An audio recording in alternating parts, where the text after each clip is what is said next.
Bonjour tout le monde. Alors, j'ai consacré cette vidéo pour le nombre i, pour définir le nombre i. Et ça sera une vidéo pour l'introduction pour l'ensemble C, l'ensemble des nombres complexes. Alors, avant de définir ce nombre i, je vais faire un rappel sur la définition de l'ensemble Q, l'ensemble des nombres rationnels. Donc, l'ensemble Q, c'est quoi? C'est l'ensemble des fractions P sur Q,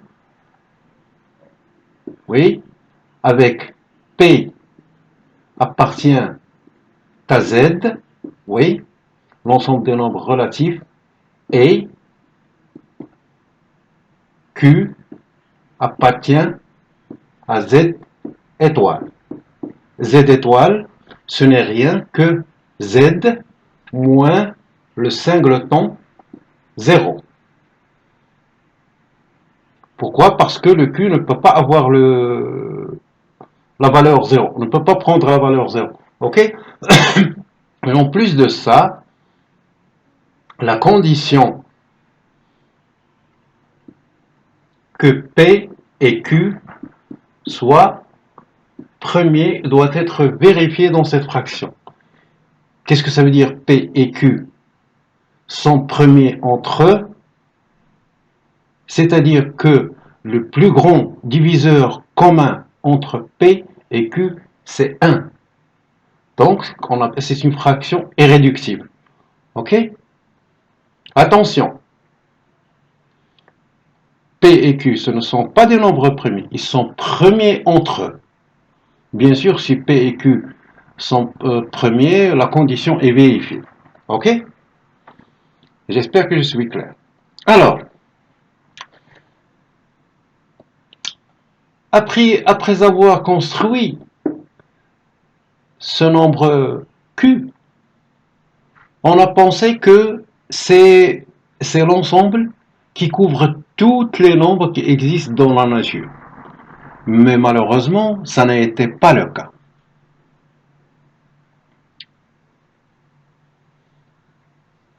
Pourquoi? Parce qu'on a trouvé, à l'aide du théorème de Pythagore, donc je vais tracer un triangle rectangle, dont la longueur des coordonnées des côtés c'est 1, 1. Donc pour trouver la longueur de ce côté, alors on a 1 au carré plus, soit c par exemple, plus 1 au carré est égal à c au carré. Donc c, ça est égal plus ou moins la racine de 2. Ok? On exclut le cas de moins racine de 2 parce que parce que parce que les distances sont positives.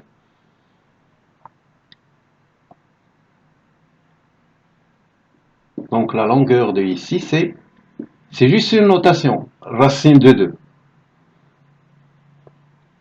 On a démontré, il y a une démonstration que vous allez voir au niveau universitaire, que le nombre racine de 2, on ne peut pas l'écrire sous la forme de P divisé sur Q. C'est-à-dire, c'est impossible de trouver le nombre racine de 2 sous cette forme.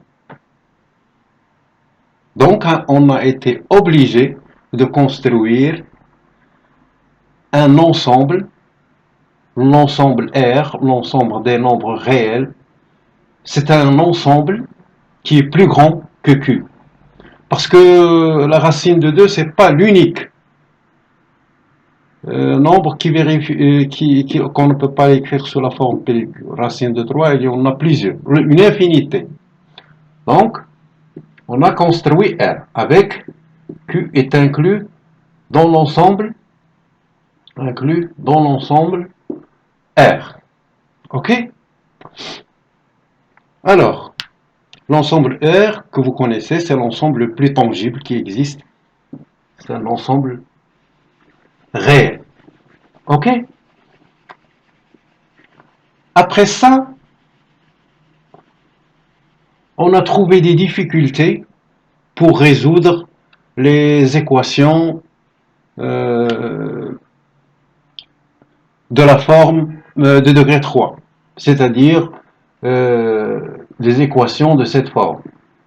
Fx à la puissance 3 est égal à 0. On a trouvé des difficultés pour résoudre ce type de problème. C'est pour cela qu'on a été obligé de trouver un nombre imaginaire qui vérifie la condition suivante: I au carré est égal à moins 1. Aucun nombre réel ne peut vérifier cette condition.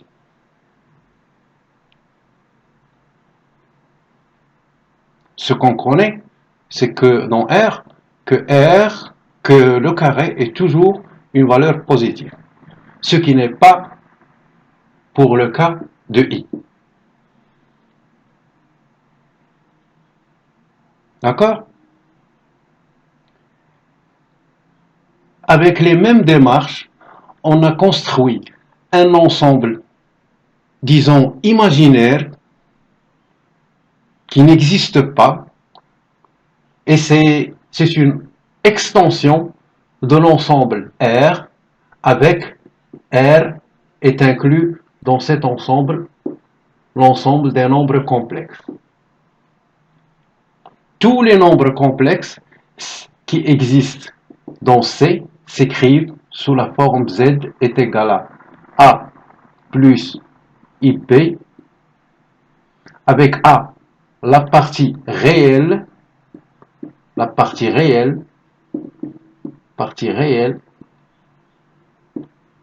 et B la partie imaginaire.